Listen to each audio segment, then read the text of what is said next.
তো আল্লাহ রাব্বুল আলামিন কুরআনুল কারীমের মধ্যে কাদের কথা বললেন যে আমি তাদেরকে ভালোবাসি?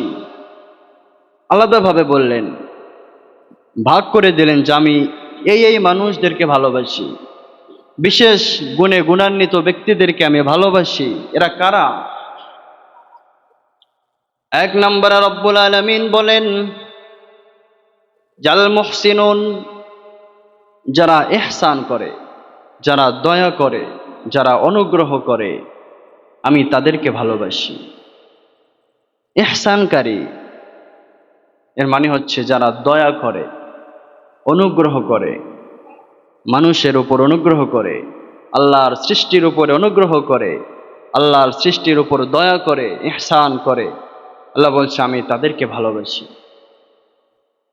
ইন্নাল্লাহা ইউহিব্বুল মুহসিনিন, নিশ্চয়ই আল্লাহ রাব্বুল আলামিন ইহসানকারীদেরকে ভালোবাসে, যারা দয়া করে মানুষদেরকে, দয়া করে আল্লাহর প্রাণীদেরকে, যে প্রাণীগুলো আল্লাহ সৃষ্টি করেছেন, গোটা মাখলুককে তারা দয়া করে, অনুগ্রহ করে, কারো উপর জুলুম করে না, কাউকে কষ্ট দেয় না।